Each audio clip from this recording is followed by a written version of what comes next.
Okay, so we are now looking at our Rise and Fall of the Caliphate notes. I'm going to share my screen so that these kids can see what we're talking about.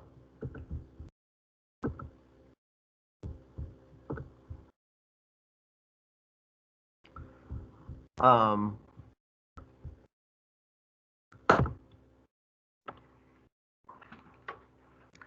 so looking at our screen, one of the things we're talking about is this Rise and the Fall of the Caliphate. What we're talking about is the fact that Islam, it starts off, we talked about, we identified already the story of Islam, that they started off in Mecca, they started off in Medina, but they don't stay there. They conquer the Arabian Peninsula, they conquer North Africa, they conquer the Middle East, and that's the story of what we're talking about, the Caliphate, this government run and ruled by a person named a caliph. And we finished last time talking about terms Islamization, Arabization. We talked about the fact that there was a Coptic Christian minority in Egypt. We talked about the Sassanid Empire, and now we're starting with North Africa. Is that right? Okay, cool. North Africa, it says, was also conquered from the Byzantine Empire and was mainly Christian. We'll write down on your handout that it was mainly Christian that slowly became Muslim. It was mainly Christian and it slowly became Muslim. It wasn't a thing that happened instantaneously, but North Africa went on a transition. North Africa was all Christian for the most part, and it slowly became Muslim. One group of people that goes through this conversion experience are a group of people called the Berbers. And it says on the handout that this was a distinct minority, and their job there, they were actually a group of people called pastoralists. A pastoralist is a person who actually like raises sheep for a living. A pastoralist are people who like deal with and raise and care for animals. And it says that they slowly converted, though often discriminated against, seen by some Muslim leaders throughout history as, we'll write down, second class Muslims. That even though these Berbers converted to Islam, even though they converted to this religion, they were looked down upon and they were treated differently and they were treated poorly as second class Muslims. These Berbers were. So we've talked about Islam spreading in various ways. We're going to see today that they're going to spread through two ways, through peaceful trade, and we're also going to see that they're going to spread through war. First of all, let's talk about peaceful trade. So I want to talk about this part of Africa that is here. I don't know if you want to call this pink or salmon or whatever color you want to call this. Orange, this color right here. How does Islam get to this part of the world? Well, you see all the map has all these blue lines, and these blue lines represent trade routes. And so what happens is you have these Muslims going from North Africa to sub-Saharan Africa. And these black Africans who live in this part of Africa make a decision and they say, you know what? It would be a good idea if I become a Muslim. Because if I'm a Muslim, I'm the same religion as the people doing business with me. I'm all instantly, I'm going to have a connection with these people. I might be able to get a better deal if I'm a Muslim and they're a Muslim. I might be able to have better relationship with them if they're a Muslim and I'm a Muslim. So this trade that goes throughout Africa is what helps spread Islam. It says on your handout that sub-Saharan Africa saw Islam spread peacefully through merchants and missionaries. It says on the handout, Islam spread through, we'll write down, peaceful trade. Peaceful trade. It just made sense for these people to convert because I can probably get a better business deal. Sub-Saharan Africa has missionaries and merchants. It spreads to this part of the world through peaceful trade, not through fighting, not through conquering, not through armies or battles. But there is a part of the world on our map we need to talk about where Islam did spread there through fighting. And that's right here. This peninsula here, we've already talked about this one country being taken over. What country clearly is taken over here? Spain. And maybe you can help me because other classes have not been so adept in their geography. Spain shares this peninsula with a small country on the coast. What country is this on the coast right there? Oh. No, that's North Africa. Literally next to Spain. Sharing this, it's right here. It's on the left. Gives it away. I'll give you the capital. The capital's Lisbon. France is not a city. Paris is the capital of France. I'll give you the last letter. L. Wait. The last letter is L? Yeah. I know that's Charlotte. Wow. What about the first one? I know if you told me. Portugal. Portugal. Thank you. I had nobody. How did you find it? He used his brain, his big brain. Big brain. I just used my resources. Good, good. Fourth period came up with nothing on this one. Portugal, they couldn't identify. They never heard of Portugal.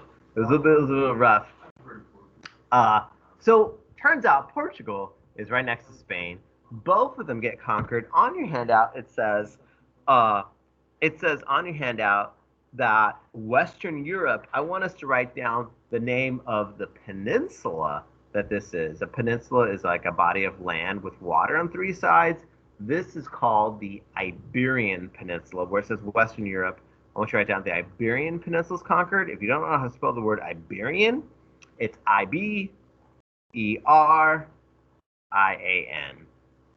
The Iberian Peninsula was conquered. And that's not just Spain, it's Portugal also.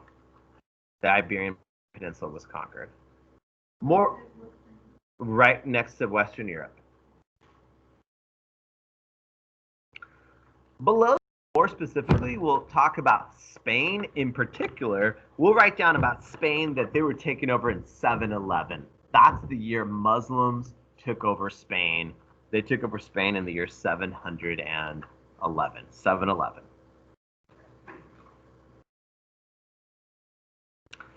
And Muslims don't want just Spain. They actually want to take over the rest. Here's another geography question. What country is just northeast of Spain right here? Europe is not a country. It's a continent. London is not a country. It's a city. England is here. Italy's the boot. That's not a country.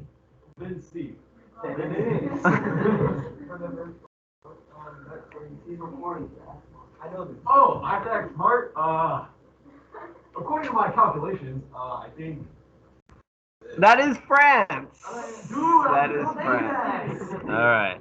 So we're struggling a bit. I was gonna say that, bro. So the Muslims, they do spread through peace in Africa, but in Europe they spread through force, through war. They took over Spain in 711, and not content with Spain, they wanted France as well, and they try in something called the Battle of Tours.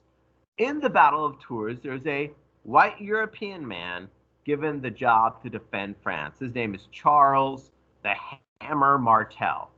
And in 732, we'll write down he stopped the Muslim invasion of France.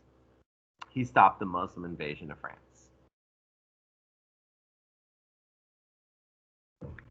And from this point on, white European Christians are trying to fight back, fight against the Muslim expansion. But it says that Spain would not be completely freed from Muslim rule, we'll write down to 1492. That's how long it took for them to kick out the Muslims. From 732 to 1492, Muslims were controlling part or all of Spain. 711 to 1492. So Chris Columbus is, you should remember 1492 from Columbus because that's the year he sailed the ocean blue in 1492. But the reason they gave him money in 1492 is that they had just finished kicking out the last Muslim. And they're like, hey, we're done fighting. We're done with war. What should we do with this extra money? Hey, how about we give this to this guy, Chris? So Muslims were in Spain for like 700 years. And because of that, they left a big influence. In fact, tomorrow we're going to watch a video of some of the Spanish words that come from Arabic. Because if people are ruling you for 700 years, they're going to have an influence. For 700 years, we're going to see the influence includes language. Also, there's other ways it influences Spain. Spain is fighting Muslims for 700 years. War with Muslims. They're fighting battles with Muslims. So there's a community, there's a city called Matamoros in Mexico. And also there used to be like a restaurant or like a meat market called Matamoros Meat Market. Samantha, you speak Spanish? What does that word Matamoros mean? Mm-hmm. What is break that word up in half. What's the first half mean?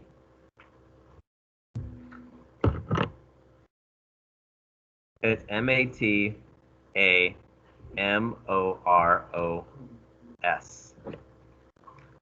What's Mata mean? Mata. What's matad mean? M-A. It's to kill, right? It's to kill. So mata, to kill, and who are you trying to kill? The second part of that word is moros. That's the word for Muslim. So Muslim killer. So if there's a restaurant called Matamoros or a city in Mexico, it's called Muslim Killer. Like, what should we call our store? Oh, let's call it Muslim Killer. The reason why we have names like that in Mexico is because 700 years, the Spanish were fighting and the Spanish were killing Muslims to get their independence back. Because you can see, Spain was not free. Spain was not independent. They were fighting Muslims for 700 years. Below that. So we've seen Islam spread peacefully through trade in sub-Saharan Africa. We saw Islam spread through force, their political empire in Spain. We're going to look at another example of peaceful trade, and we're going to East Africa. All this coast is East Africa. This is Somalia. This is Kenya. This is Tanzania. This is all of East Africa. And guess what? It's going to get there through trade because Muhammad is from Arabia. He grew up in the desert. You know what Muhammad doesn't have? He doesn't have a navy. You know, if you grew up in the middle of the desert, you don't have like ships like that, right? You don't have that. But you know what? East Africa is all along trade routes. And in the very first few weeks of school, we talked about there's something that connects India to Africa. What connects India to Africa? There's something naturally that happens. What's that? Yeah, but there's something cool about the Indian Ocean. Something happens in the Indian Ocean. Oh, there's all the there's all the big old tsunami monsoon. There's winds called monsoon winds. And for like 6 months, these monsoon winds blow from India. And if you were to get on a boat, it would sail you super quick, so fast to East Africa. And this may not look like real big, but if you look at the key, this key says that this little amount of distance is 1,000 miles. So if this little key is 1,000 miles, from here to here, it's 2,000 to 3,000 miles. But because of these winds are so fast, they're so safe, they're so reliable, people were able to fly across the Indian Ocean, no problem. And guess what happened after 6 months? The wind would switch. And that wind would now blow from Africa. And so people were using this as a highway to floor it across the Indian Ocean. And so the way that Islam spread to Africa was through these peaceful sailors. And people in Africa said, wait a second, if I become a Muslim, think about the benefits. If I become a Muslim here, all these Indians here are Muslim, and all these Middle Eastern people are Muslim. Man, if I become part of the Team Islam, I've got connections that I would have never had before in 3 different regions. So people said, sign me up. We're going to write down on the handout where it says East Africa and Swahili. We'll write down Islam spread through trade. Or it says East Africa, Islam spread through trade. This is our second example of how peaceful trade spread religion. Below that, one of the things that happens is that when Swahili comes, or when the Muslims come, they actually influence language. Being in Texas, what language is going to influence our English? Spanish. Like the biggest event in Houston in March during spring break is what event where there's music and food and entertainment? No. Wait, no. During spring break? I don't know, what is it? The biggest thing in Houston in spring break. I have no idea. People go for music. The rodeo, right? Oh, yeah. That's always during spring break. I forgot about that. Well, it's like a huge job maker in Houston. And what language does that word rodeo come from? Because it's not an English word. Mexican. There's no language called Mexican. Spanish. The Mexican language. Mexican. That's what my dad speaks.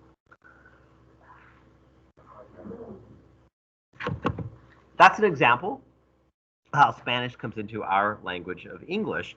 And when Muslims come to East Africa, guess what language they bring with them?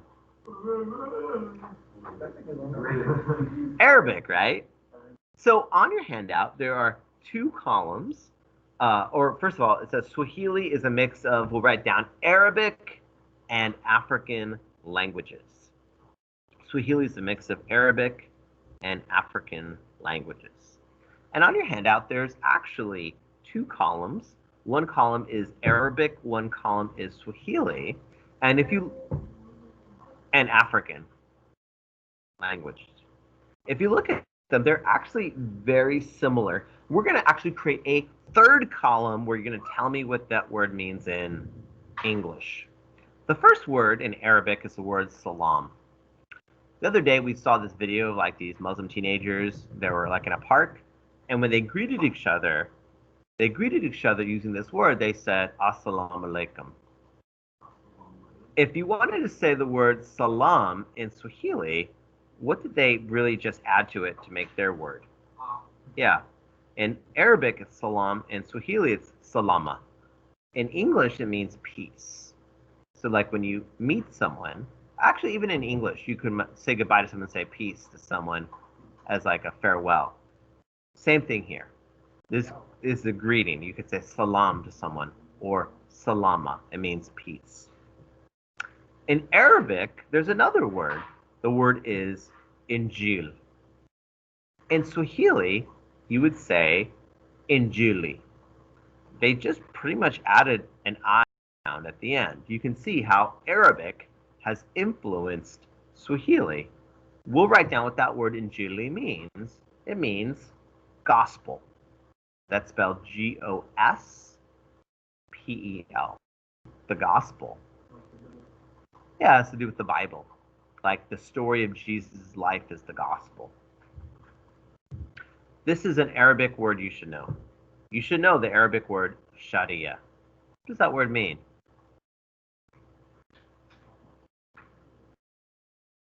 It's an Arabic word all of you should know. Oh, it's like No. no, that's Shia.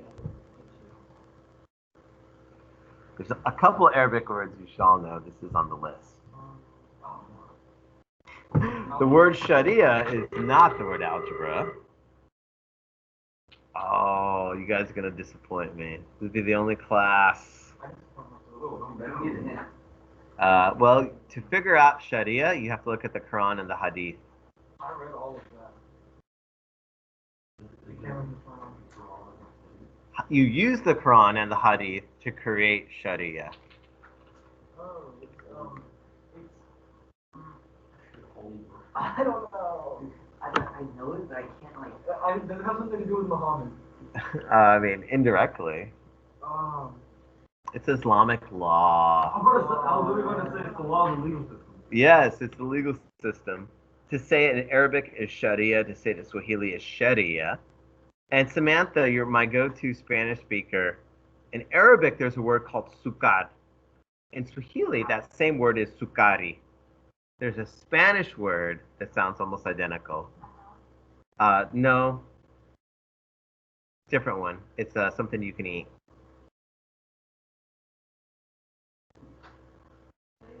Sukar. How do you say sugar in Spanish? We get our Spanish word from this Arabic word. It means sugar. This is an example of how, as Islam spread, they didn't just spread their religion. As Islam spread, they also changed languages. We also saw every day in our LaPorte High School, what did the Muslim world give us that makes our mathematics easier? Algebra. Arabic numerals. We call them Arabic numerals. Every time you write down a number, it's because of the Muslim world. We also saw there's a beverage I'm about to go leave and go get that is brought to us from the Muslim world. Coffee. These are all examples of how the Muslim world has changed us. When we get back, we're going to talk about the rest of this and the Umayyad Empire, and it will be awesome and it'll be great. So we're take a break from this. If we're online, we will see you in 30 minutes.